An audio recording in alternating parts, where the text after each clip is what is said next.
So let's get going on this July 4th. I'm David Mulco. Today is also day one of brand new permits required to access beaches on Savvi Island on top of the existing parking passes, all in an effort to try to streamline summer congestion. Let's get right to Devin Haskins live on the island. So Devin, how'd it go?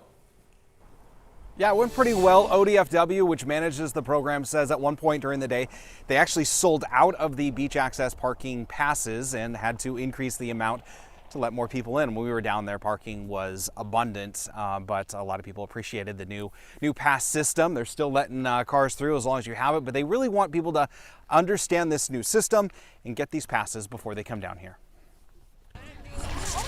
Before you can enjoy the sandy beaches of Savvi Island, or before you can park your car and unload your stuff to spend a day at the beach, you have to get past this checkpoint first. Hi, you headed to the beach today?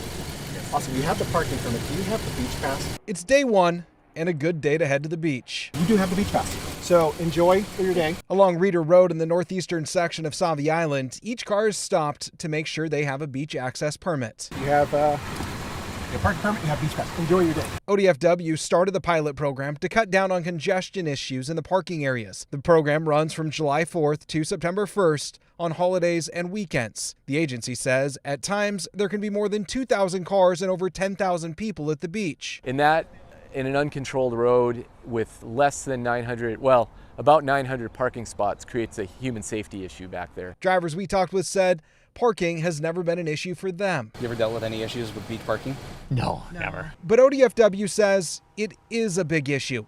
Case in point, long lines of traffic and cars blocking other cars in. The passes are free and can be reserved online. No, I didn't know, but I'm glad that it's free. Drivers that didn't have one today had to pull over and sign up. So you have to do it every day now. So every day, just the holidays and weekends during the summer. And she wasn't alone. Did not know about this. They didn't tell us. The state says about 500 of the 900 passes had already been reserved before today. It was my fault for not remembering when it was starting. I was thinking they were going to start it next summer.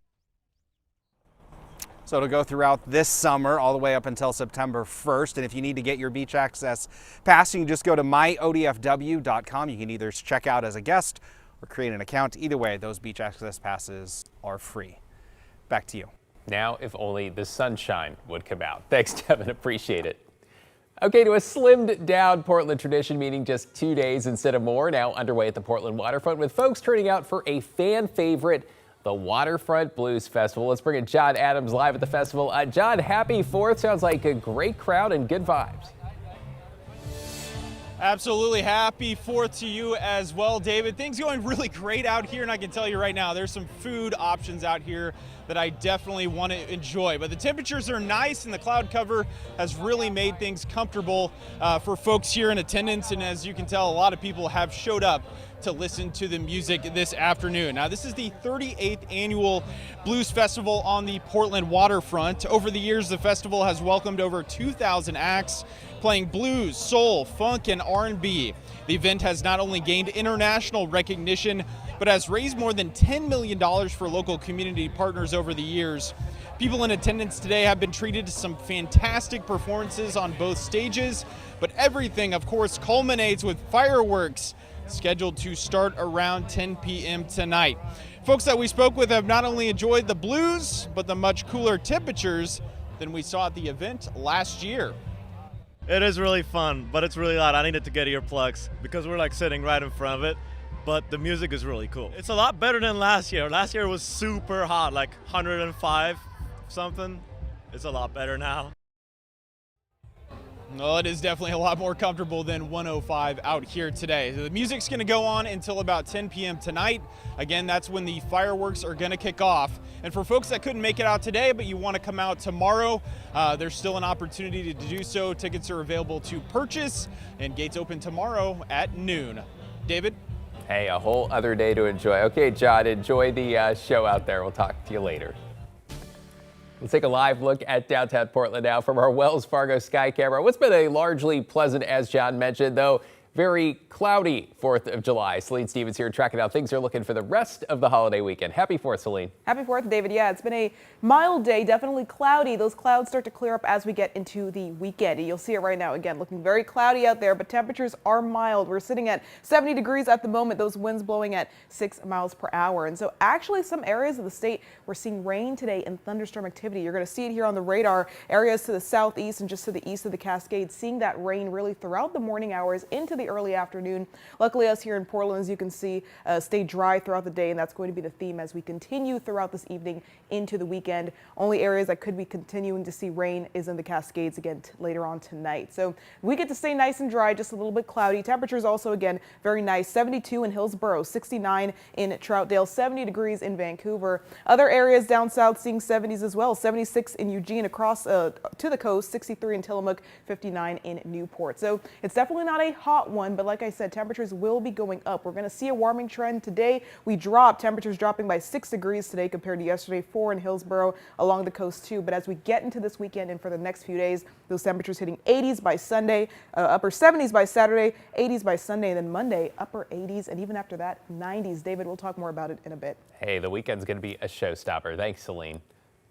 All right, if you looked skyward this morning, despite the clouds, you might have caught a glimpse of these, the F-15s from Oregon's Air National Guard base as they made their holiday flyovers. The trip took them around the region from Portland to Southwest Washington to the coast and back. I love that map, all at about 1,000 feet off the ground and at 400 miles an hour. Meanwhile, TriMet buses and the Portland streetcar are on Sunday schedules for the holiday, though MAX trains will run more frequently in the evening and continue service critically after midnight to help people get home from the Blues Festival and fireworks along the waterfront. Details at trimet.org.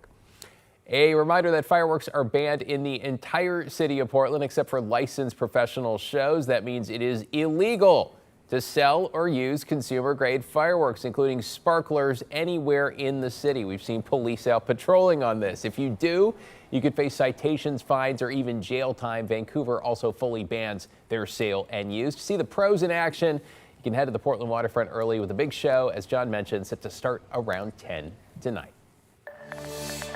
In other headlines this evening, Portland police say a drunk driver hit 4 women early this morning in Old Town. Police say they were in the process of breaking up a fight near Northwest 4th and Cooch, and people were starting to leave when a driver ran a stop sign. Officers arrested 32-year-old Tyler Miller for DUII. So 4th of July is always a busy time for us for a variety of reasons. It's one of, frankly, the most deadly weekends that we typically see for car crashes and impaired driving. A lot of people are celebrating with alcohol and drugs, and so all the time our officers are on the lookout for people who are driving impaired. We want to keep people alive, and we know that impaired driving is a huge factor in many of the crashes that we see. Got to stop and think, right? Authorities say the 4 people who were hit are all expected to survive. In Texas Hill Country, at least 13 people, including children, have now been confirmed dead after catastrophic flash flooding. Right now, authorities say at least 20 girls are missing from a summer camp. This is in Kerr County. It's northwest of San Antonio. Officials at the camp say major flooding of the nearby river washed away the highway and left the retreat without power. The Guadalupe River surging as much as 22 feet in just half an hour. Authorities are now working to identify the victims. In an update, President Trump signed his sweeping tax cut and spending bill into law at a White House 4th of July ceremony. That bill extends his expiring 2017 tax cuts, but could cause millions of people to lose health care coverage and food aid over the next decade. It's also projected to add more than $3 trillion to the deficit. Republican supporters say the bill cuts wasteful spending, fraud, and makes the government more efficient. Democratic critics call it a tax cut for the wealthy. It comes at the expense of vulnerable people.